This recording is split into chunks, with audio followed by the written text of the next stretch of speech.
¿Qué tal? Buenos días. Algunas sillas vacías me dicen que estamos empezando sin algunos que tienen que venir, pero bueno, vamos a aprovechar el tiempo de los puntuales, ¿no? Me parece mínimo. Le agradezco a Daniel la invitación y que me haya dejado libertad para elegir un tema.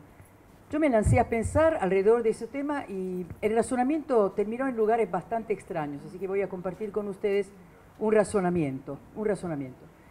Una reunión de fin de año tiene siempre el doble carácter de ser un balance de lo hecho, pero también una proyección de lo que uno va a hacer al año siguiente. El balance de lo hecho es fundamental.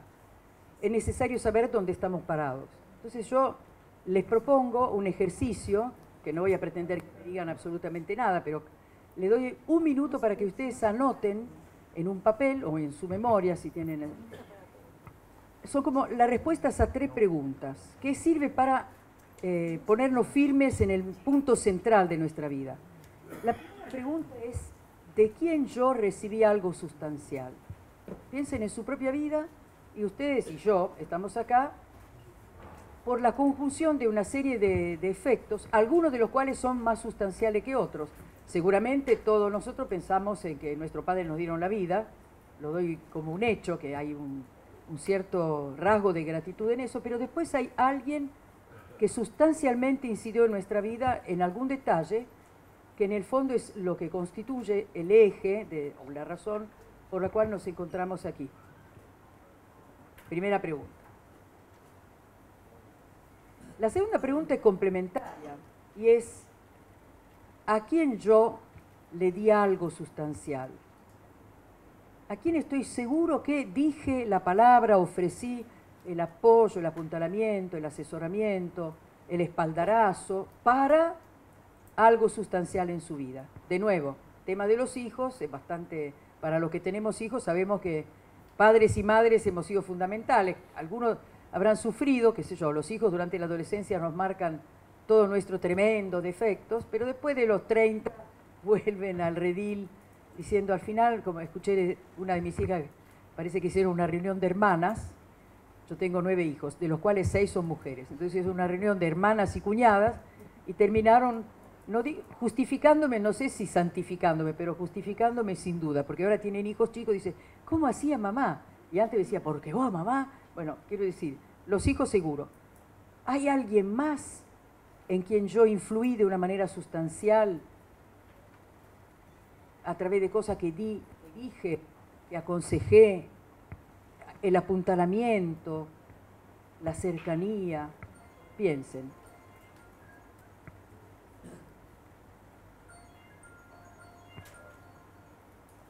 Con la musiquita que hago, bailo.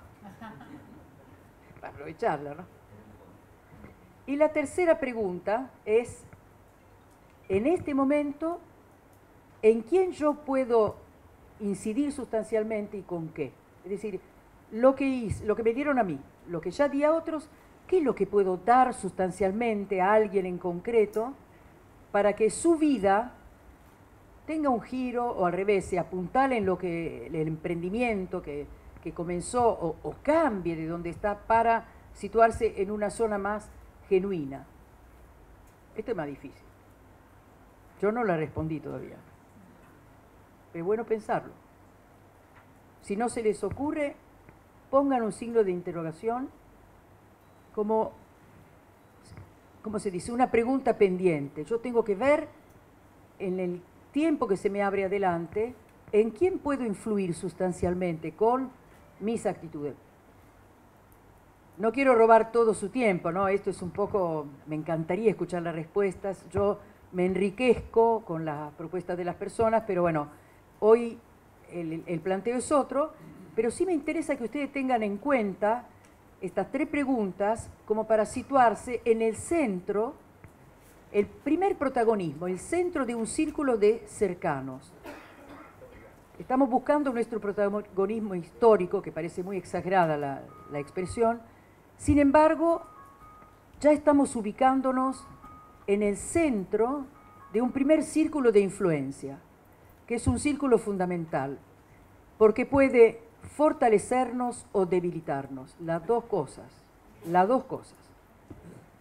para enfrentar todo un nuevo año de desafíos y obstáculos, dificultades y eventuales triunfos, uno tiene que estar bien situado en este primer círculo, un círculo en el cual seguramente protagonista, porque ahí no es sustituible, ahí no cumple una función, sino que está presente como persona, es esa persona.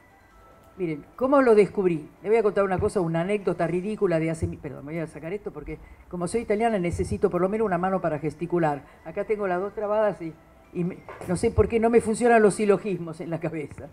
Entonces, ya saben, como soy italiana y se nota cada día más según mis hijos, iba al aeropuerto periódicamente a buscar a mis padres. Entonces iba con los chicos cada vez más, qué sé yo. Bueno, finalmente venía una pareja, digo, ahí están, y los chicos decían, no, no son ellos, no sé, ahí están, a propósito, no son ellos, hasta que llegaban papá y mamá, que no eran ni lo más lindo, ni lo más jóvenes, ni lo mejor vestido, también vestido, no, ni lo mejor vestido de todo el grupo, pero eran ellos. Entonces ahí se veía claramente que lo que la gente que nosotros esperábamos no es que se calificaban por alguna característica estética o económica o lo que fuera, sino porque eran ellos. Entonces, nosotros como protagonistas de ese círculo estamos presentes no como en una función, también tenemos funciones, sino como personas que no son reemplazables. Y esto es muy reconfortante. Estamos en el lugar que es nuestro. ¿Qué quiere decir? Un montón de exigencia también, no lo voy a negar, pero es donde nosotros somos nosotros. Una vez que estamos firmes en ese pequeño círculo, que nos permite analizar qué hemos recibido de algunos, hemos dado a otros y podemos seguir dando. Eso nos da la fuerza para revisar.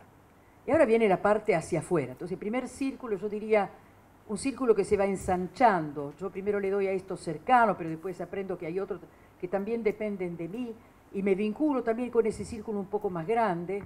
Y con la edad los círculos se van extendiendo y siento que cumplo una función también para los que están más allá. Yo soy docente, mi círculo de influencia es entre gente que han sido alumnos, ¿no?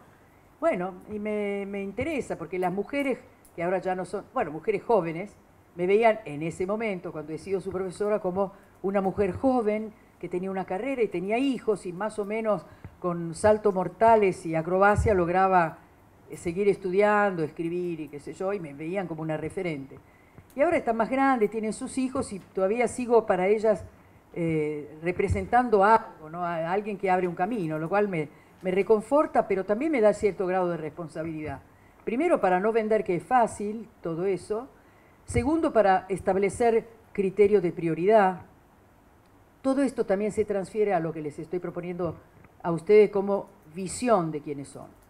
Entonces, buscando de dónde saco yo energía para enfrentar las dificultades, me apareció un esquema clásico, que los bienes arduos dependen de lo que los antiguos llamaban el apetito irascible. Tiene un nombre, bueno, qué sé yo, que pega con mi personalidad, y le voy a explicar por qué.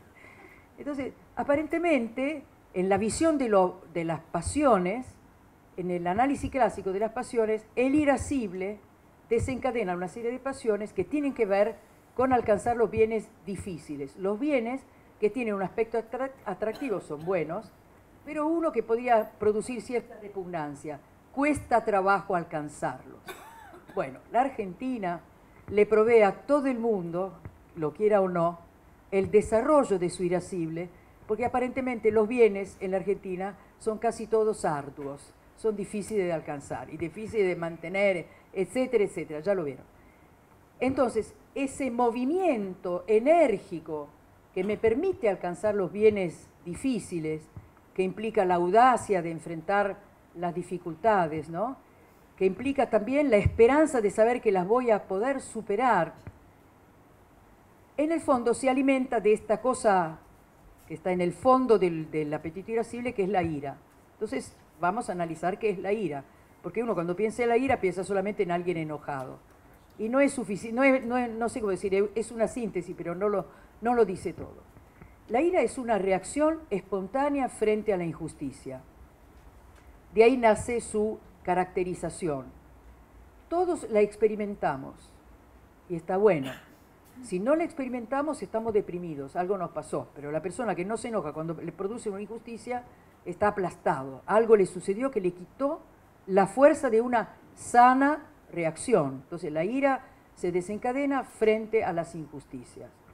Bueno, de nuevo digo que la situación en la Argentina nos permite ejercitar la ira frecuentemente. Yo vengo de un largo viaje en auto y veo cuántos justicieros hay que se enojan porque el tipo cruzó antes o no cruza, porque aceleró más o no aceleró, tocó bocina, no tocó bocina.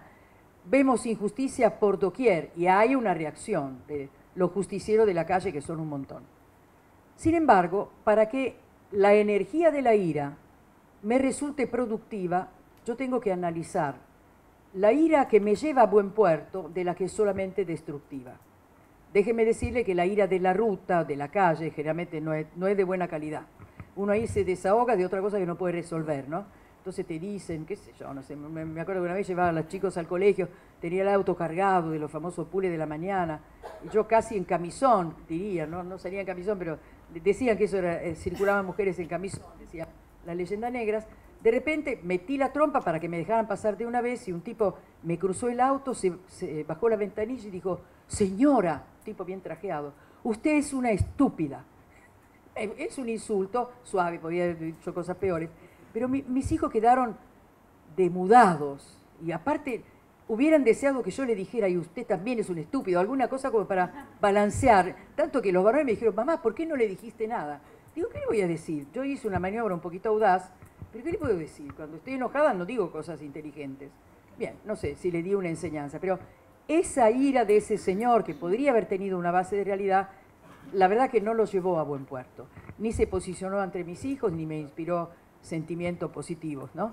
Bien, entonces, hay una ira destructiva que ve en el otro la causa del mal. Y esto no nos ayuda a resolver la situación. Con lo cual, en este círculo fuerte en el cual nosotros somos quienes somos, la persona que somos, vinculada a la gente que nos quiere, a la gente en la cual tenemos una influencia todo el tiempo, lo primero que tenemos que hacer es desvincular el sentimiento de ira, la pasión de ira, de las personas que producen algo que leemos como injusticia, para centrarnos en lo que han hecho o lo que hacen. No la persona que lo entiende, ¿no? Es una operación difícil, estoy pidiendo que hagan una especie de corte sanitario entre el que produce la injusticia y la injusticia en sí, que es la que tenemos que enmendar.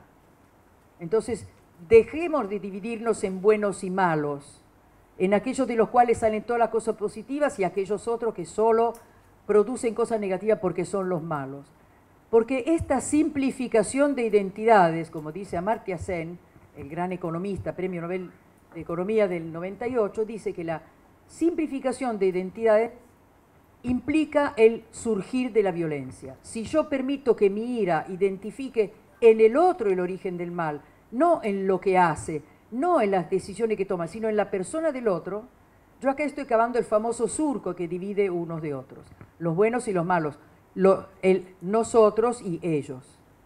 Y no se construye un país con eso. El gesto de grandeza, el gesto noble de lo que se conceden a sí mismos un tiempo para pensar es desactivar esta tendencia rápida, los buenos y los malos, nosotros y ellos, para activar un sistema, de nuevo le voy a usar la palabra sanitario, que me permite distinguir la persona del hecho negativo, injusto, y me permite, con mayor soltura, actuar sobre la injusticia, buscarle una salida, y no intentar destruir al que de alguna manera la decidió. ¿Lo ven eso? Claro que le pido una cosa importante, pero me la estoy pidiendo a mí. Entonces, alguien que me dice algo muy negativo, me fijo en lo negativo que ha dicho y hasta pienso, ¿cómo hubiera sido mejor que me lo dijera? Esto me lo copió mi marido, porque yo le dije, y la frase perfecta hubiera sido, porque digo, me critica algo y dice, pero ¿es verdad lo que te estoy diciendo? Sí, es verdad, pero ¿y cómo te lo tendría que haber dicho? Entonces, digo, porque la frase perfecta hubiera sido, no, vos pusiste eso acá, sino, es mejor no poner esto acá, ¿lo ven?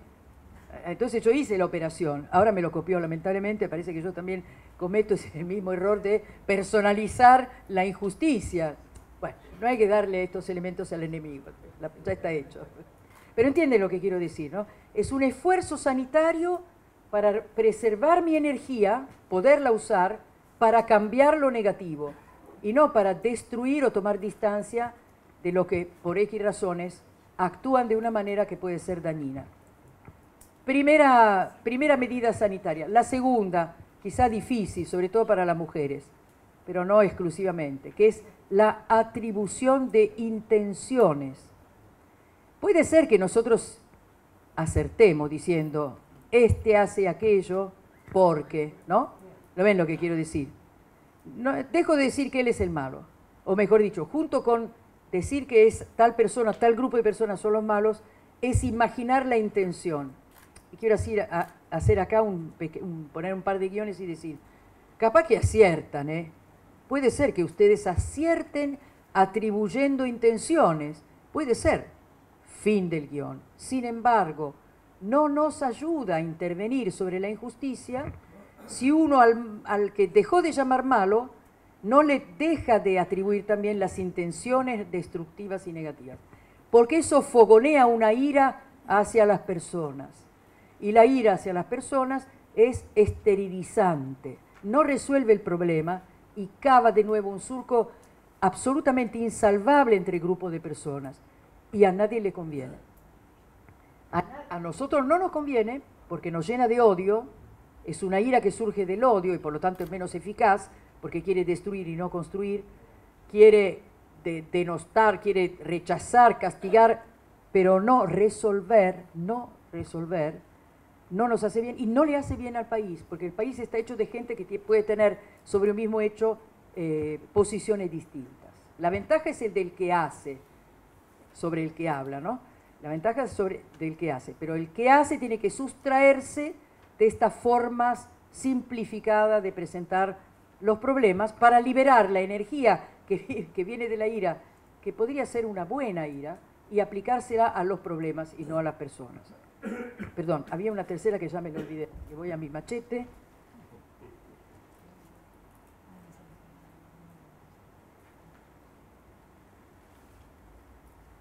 Ya llegué. Las dos medidas anteriores permiten que nosotros tengamos una ira no simplemente reactiva. Ya sé que la ira es una reacción. Frente a lo malo siento ira. Está bueno, porque estamos hechos para la justicia. Entonces, percibir la injusticia con un brote energético para resolverla no es malo, ¿eh? Ya le dije que cuando uno no lo tiene más le está pasando algo, está deprimido o se murió, qué sé yo. Entonces, la reacción es buena, esa reacción significa vida en nosotros. Pero lo inteligente, lo prudente, dirían los que saben de ciencias morales, es que esa energía se aplique al mal que tiene que ser resuelto. No a las personas que veo como malas o a las personas a quienes les atribuyo intenciones malas, aunque las tengan, ¿eh? Aunque las tengan, las pongo entre paréntesis, para que no me impida mi intervención positiva en lo que ellos hacen. ¿Se acuerdan que yo les hice una primera 3 preguntas? ¿Quién me dio algo? ¿A quién yo le di? ¿A quién le puedo dar? Bueno, esas 3 preguntas deberían servir para cambiarnos la matriz de esta ira o de esta energía, para hacer que la energía tenga como fuente más bien la idea del don. ¿A quién le puedo dar algo sustancial a partir de este momento? Y esto no es una idea bondadosa.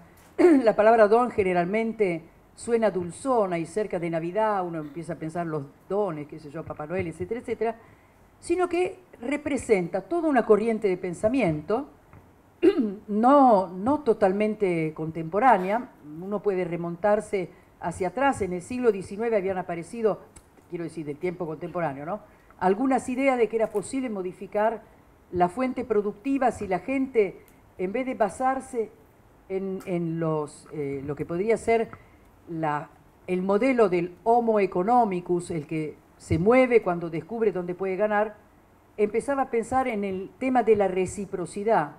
¿A quién doy? Porque también recibo. ¿Lo ven? El primer ejercicio era para decir, yo puedo dar y yo he recibido.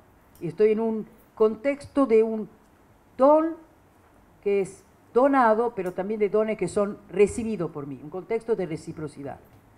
Bien.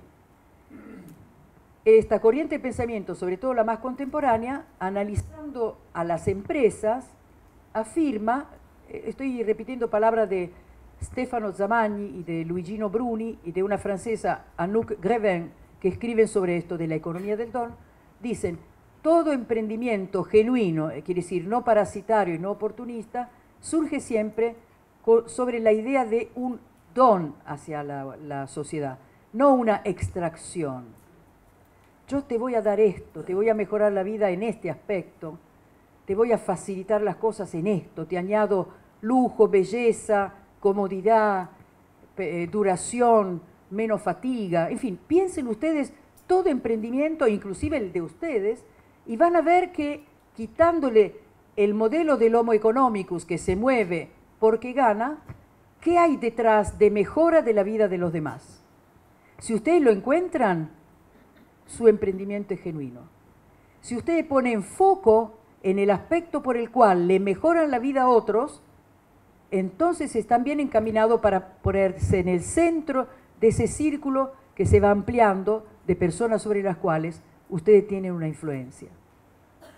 Y esto es doblemente bueno, porque si ustedes están en esa actitud de dar, así metafóricamente, tienen las manos abiertas y ustedes saben que solo una mano abierta también recibe. El movimiento de autodefensa que nos encierra y nos concentra en nosotros mismos también nos hace menos dispuestos a recibir. El Homo economicus, como modelo, es consistente con una visión de la sociedad, hasta diría una visión antropológica, individualista. Yo hago lo mío, sálvese quien pueda, lo hice para salvarme. Esto en la Argentina se escuchó 1000 veces, ¿no?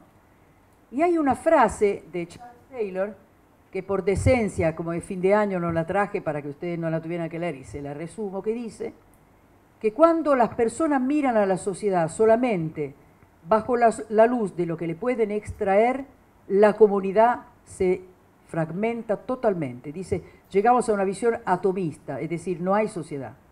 Entonces ese es el peligro. Si yo, Homo economicus, veo donde puedo sacar, y resulta que en esta situación no puedo sacar de ningún lado, porque lo único que entiendo que da sentido a mi actividad es lo que puedo ganar económicamente, y dejo de ver todos los otros aspectos, anejo con el tema de mi productividad, no estoy viendo la totalidad de la imagen, estoy viendo algo muy parcializado y estoy en el fondo fragmentando la comunidad, que es la que me apuntala para ser yo quien soy y para hacer lo que yo, como esta persona, puedo hacer, ¿no? Entonces, la economía del don es una respuesta alternativa frente al modelo del Homo economicus. Y con esto no quiero decirles que la gente no tiene que ganar, no lo puedo decir, porque no estamos en la época del trueque, aunque se ha reactivado alguna vez.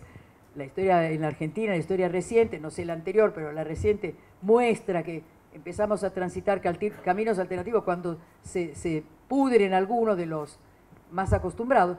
No, no se trata de eso, se trata de poner en el centro de la matriz productiva esta, no sé si llamarla imagen, porque no es una metáfora, es algo concreto, esta idea central del que el que produce impulsado por el aporte genuino de tipo positivo, y por eso lo llamo don, que le está haciendo a su comunidad, en forma de bienes y, es decir, de productos, o en forma de servicios, en forma del trabajo que ofrece a la gente, en forma de desarrollo, en forma de, qué sé yo, potenciar los recursos. Todo eso forma parte de esta idea del don, de esta idea de la alternativa al modelo del Homo economicus. Entonces yo me hago fuerte por el cambio de actitud y miro lo que tengo alrededor de una manera totalmente diferente. Ahora voy a decir una cosa que no la tendría que decir. Y aun cuando se pudriera lo otro, esto no podría sernos arrebatado. Puede darnos tristeza, ¿no? Porque la tristeza es la pasión lógica de la presencia del mal o de lo malo. Yo me siento triste en presencia de lo malo, de lo que no me enriquece ni enriquece a otros, de lo que no me facilita mi vida ni de la de los demás. Es lógico que haya un dejo de tristeza. Pero si yo me concentro en lo que yo puedo dar, de ahí tengo mucha energía, porque la esperanza da energía. Si me sé capaz de dar, yo esto lo sé hacer. Voy a usar una metáfora canora. Me acuerdo que una vez unas chicas cantaban una canción de los años... Cantaban varias canciones. De repente cantaron una de los años 60 y la llamaron a la madre y le dijeron, mamá, vení vos. Y entonces la madre, que era más bien perfil bajo, dijo, sí, esto yo lo sé hacer. Me encantó verla porque había una parte, había un solo de una voz un poco más alta, tipo contralto, y ella se animaba. Pero me encantó que las chicas la hubieran habilitado para eso, ¿no? Y ella dijo con orgullo y con alegría, sí, esto lo sé hacer. Bien, esto es un poco el efecto que produce visualizar el ámbito del don, lo que nosotros, todos nosotros, cada uno en lo suyo específico, siente que es capacidad, percibe, es consciente que lo puede dar. Que puede ser la organización, puede ser la concordia. Por ejemplo, hay gente especialista en calmar los ánimos, se acerca uno, se acerca otro, amainan las contiendas y los choques, porque tiene esa capacidad. Y siente el gusto por poder hacerlo porque ve el bien que se produce. Bien, entonces, estamos en el centro, somos personas, somos insustituibles, hemos recibido, hemos dado y podemos dar. Ahí cambia un poco la óptica. Todos en el fondo, los que están sentados aquí, y me incluyo aunque no esté sentada, somos, no sé cómo decir, objeto de privilegios. Estamos acá por alguna razón y vamos a ver detrás de lo que se supone que es el mérito de haber estudiado, de haber hecho las cosas bien, de habernos esforzado, muchos de ustedes desde muy temprano en la mañana hasta muy tarde en la noche, y pensando soluciones y superando dificultades, seguramente tienen el mérito de todo esto. Pero si pensaron que recibieron, también se dan cuenta que hay en el núcleo de lo que ustedes son ahora, y me incluyo, también la vertiente del privilegio. No hemos sufrido tal cosa, no hemos sufrido, por ejemplo, el abandono. Nuestros padres nos han dejado a la vera del camino. Algunos puede ser que hayan sido adoptados, pero han tenido un entorno de gente que los cuidó y los quiso. Primer privilegio. Más o menos estamos bien alimentados, yo quizá en exceso, pero bueno, tratando de, en fin, de compensar con gimnasia. Es decir, privilegio de cuidar nuestra salud, el privilegio estético de venir limpios, almidonados, planchados, etcétera, etcétera, a un lugar. Vi a dos personas que se levantaban después de dormir en el hueco de un negocio y no es que iban a su baño a ducharse y a ponerse crema de enjuague en el pelo, es decir, una serie de privilegios, el privilegio de estudiar, el privilegio de entender lo que leíamos, el privilegio de poder escribir de una manera sensata y comprensible, de poder hablar un idioma que fuera realmente puente entre distintas cabezas y distintos corazones, un montón de privilegios. Y no estoy hablando de plata, algunos también han sido facilitados en el comienzo de su trabajo por un privilegio económico, por pertenecer a un grupo que la tenía fácil y no pertenecer a un grupo que todo le costaba el doble, ¿no? Bien, como me dijo una vez una chica de un colegio paquete de San Isidro, ¿y yo qué culpa tengo?, me dijo ella. Perfecto, yo no estoy tirando culpas a nadie, al revés, pero ser consciente del privilegio también me hace consciente de algo que me corresponde como respuesta frente al privilegio, ¿no? Digamos, como decía el tío del hombre araña, antes de morirse, le dice que todo gran poder conlleva una gran responsabilidad, ¿no? Bueno, miren a quien cito a estas horas de la mañana, pero los chicos lo entienden enseguida. Entonces, un privilegio significa de entrada una enorme responsabilidad. Estoy en un lugar no solo por mérito mío, tengo una porción mínima de mérito y mucho más es el privilegio de mérito de otros que sumándose me llevaron a un lugar. Así que tengo una responsabilidad. Y se me ocurrió una manera simple para expresarlo, ¿no? La responsabilidad del privilegio es que el privilegio se traduzca en servicio. El privilegio se justifica en el servicio, ahí, así de simple. Puedo hacerlo, entonces lo hago como servicio. Estoy en un lugar en donde no tengo que sufrir ni hambre, ni, qué sé yo, frío, ni falta de hogar. ¿Lo entendieron? Entonces yo puedo y debo ayudar. Y se me ocurrieron, para acompañar esta idea del servicio, dos sentimientos interiores, ¿no? El primero es la gratitud. Si yo soy consciente del privilegio, también soy una persona que desarrollo la gratitud. me doy cuenta a quién le debo.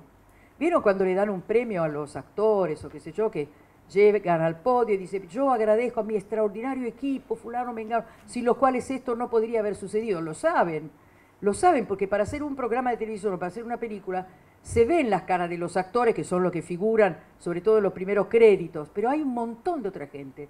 Yo a veces me encandilo mirando y veo cuánta gente hay. Una película de pocos personajes y detrás vienen, qué sé yo, en una razón de 20-1, no sé, entre camarógrafos, vestuaristas, maquilladores, los tipos que tienen los arneses. Bien, si es así, toda persona tiene gratitud o puede desarrollarla, pero más todavía el que es consciente de los privilegios. Soy consciente del privilegio de, etcétera. Bien, entonces desarrollo la gratitud. Y la gratitud es muy buena porque hace salir de nosotros otra respuesta. Los norteamericanos estarían chochos porque las dos empiezan con G, así que diría que el servicio implica doble G. Gratitud por un lado y generosidad por el otro. Soy consciente de que me han dado y entonces abro los cerrojos para dar. Nadie se va a arrepentir de ser generoso. Nadie. Si hace bien, si esa generosidad no significa reemplazar el trabajo que tiene que hacer el otro, ¿no? Sino, en el fondo, autorizar y habilitar al otro para que haga su trabajo. Y en eso también es generosidad. Uno se da cuenta cuando a los hijos chiquitos le pide algo y después lo hace y el chico o chiquito dice, al final, ¿lo hacía yo o lo hacías vos? Como diciendo, tu generosidad consiste en soportar que lo haga un poco peor que vos. Tu generosidad consiste en habilitar en mí una respuesta que al comienzo va a ser imperfecta y finalmente después brotará en respuestas mayores, ¿no? Bueno, yo como ahora soy abuela, me resulta muy fácil deslumbrarme hacia lo que hacen mis nietos. Mucho más de lo que hacía con mis hijos. Bueno, esa es una forma de generosidad, que es la mirada puesta en el esfuerzo y ver un resultado que por ahí no esperaban. Todos ustedes de edades distintas, ser generoso significa eso, habilitar en otro la posibilidad de una respuesta, apuntalarlo. Primero, quizás con esa primera fase tan arriesgada que es la confianza. Esto no empieza con C, pero digo con G, pero hay que ponerla. La generosidad, la actitud generosa podría ser una actitud de confianza, porque sin confianza no hay reciprocidad. También hay una reciprocidad del odio, ¿no? Que sería la venganza, eso lo entienden. La reciprocidad significa, y acá sigo a los teóricos de la economía del don, significa asumir un riesgo, porque la confianza está puesta en algo que yo no conozco, que es el futuro. Y surge por un mínimo conocimiento del pasado. Yo confío en vos, sé esto de vos. Y por algo, por algún indicio, creo que puedo confiar en vos. Es decir, te considero capaz de un futuro en el cual yo puedo creer. ¿Me puedo equivocar? Sí, por eso hay un riesgo. Puedo quizás confiar en gente equivocada. Y ahí la gran sabiduría es cómo volver atrás sin quitarle del todo la confianza. Es decir, quizás yo te puse un peso demasiado cargado. Bueno, cada uno sabrá cómo resolverlo. Porque lo automático sería, no confío más en nadie. Hay gente que lo dice, no, yo no confío más en nadie. Bueno, es una vida difícil, ¿no? Yo ya le diría, ¿cuánto masaje de espalda te va a costar eso? El tipo que no confía en nadie está totalmente contracturado, ¿no? Nunca se relaja, ¿lo ven? Entonces, no tengo mucho más para decir, ¿no? Les iba a traer fotos de gente importante con un rol histórico y sin embargo desconocida, como por ejemplo una polaca, Irena Sandler, que salvó a más de 2.500 niños del gueto de Varsovia, transportándolo en un carrito de plomera, aprendió cosas de plomería y gas para entrar al gueto, y tenía un par de perros entrenados para ladrarle a los uniformados, así que los guardias, los SS no se acercaban porque los dos perros ladraban a lo loco. Sacó en el doble fondo de su carrito un montón de gente. Ella fue protagonista de la historia, pero no la estudiamos en la historia. Bueno, hubo una película que la hizo conocida. Tampoco conocemos el nombre de la familia que hospedó a Ana Frank y a la otra familia judíos casi 2 años en su altillo. No lo conocemos, pero sabemos que son protagonistas de su historia. Hay protagonistas de la historia cuyo nombre no llega a los libros de historia. Bueno, cada uno de nosotros es protagonista de su historia y quizá llegue, no sé cómo decir, llegue a través de la vida de otros la importancia que tuvo. El otro día estuve en la presentación de una consultora de dos chicos peruanos encantadores, si quieren googlean, se llama Mambo, la consultora, divertidísima. Y el chico empezó presentando a su abuelo, un judío francés que llegó, iba a ir a Estados Unidos, pero como el barco de Estados Unidos estaba lleno, llegó a Perú. Se agarró al otro barco que iba a Sudamérica, no se sabía muy bien qué era Sudamérica y terminó en Perú.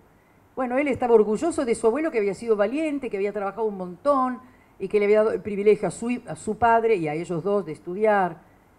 Es alguien totalmente desconocido. Sin embargo, la historia de cada uno de nosotros se trenza con la de otros y somos protagonistas. Pero por otra parte, todo el aspecto rural, la pujanza de la producción rural en la Argentina, seguramente es un protagonista indiscutido de la historia argentina, de su progreso. Este año estuve en Italia y en el último día mis compañeros de colegio organizaron una comida, entonces yo fui. Me dijeron, Paula, ¿viste lo que pasó? No, ¿qué pasó? En la Argentina, ¿no? Yo pensando en catástrofe. Dice, el dólar pasó de 16 a 19. Dije, yo hice un gesto que de hecho ahora haría, no sé cómo decir, parece un chiste, ¿no? Y ellos dijeron, pero ¿eso cómo va a impactar? Y digo, depende de la cosecha. Nos tuvieron una envidia, no le puedo decir. Todos los italianos diciendo, vos sí que tuviste piola ir a vivir allá, que con una cosecha arreglan todo. Creo que simplifiqué. Y que el dólar no quedó en 19, además, ya lo sabemos, ¿no?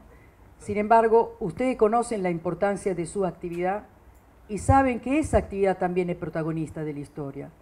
Si está apoyada en estos círculos, no sé cómo decir, de certeza de quiénes somos nosotros, de cuánto hemos recibido, cuánto podemos dar, en estos círculos que fomentan un cierto grado de confianza sin la cual no hay reciprocidad, en estos círculos que entiende que el privilegio solo se justifica en el servicio y que el servicio implica generosidad, quizás algo cambie. Y en todo caso habrá cambiado dentro de ustedes y en los primeros círculos de influencia. Y eso, la verdad, es un bien que no le puede ser quitado por nadie. Y yo espero poder festejar el año que viene que haya habido los otros bienes también, ¿no? Pero sí le garantizo que eso que hoy hemos reflexionado juntos y quizás reflexionen después en sus fueros internos y personales, ese tipo de bien no se le quita. Y quiero poner como final, hace 8 años escribimos un libro a muchas manos, como se hace ahora, sobre el tema del sentido. Yo hacía la parte filosófica. La empresa en busca del sentido se llamaba, un título copiado, lógicamente, de lo de Viktor Frankl. Pero bueno, escribiendo sobre el sentido y sobre lo que significa, hice unas cuantas entrevistas y llegué a la conclusión, porque era coincidente lo que me decían los entrevistados, que el sentido de lo que yo hago procede de captar el bien que se produce en otros. Si yo descubro que en otros se produce un bien, a través de lo que que hago tiene sentido. Fíjense y van a ver, también hay círculos de sentido que los van a reforzar a cada uno de ustedes en este protagonismo que ya tienen y que simplemente tienen que vivir a fondo. Porque si lo viven así, estoy segura que dentro de un año nos encontramos acá con otro ánimo. Bueno, muchas gracias.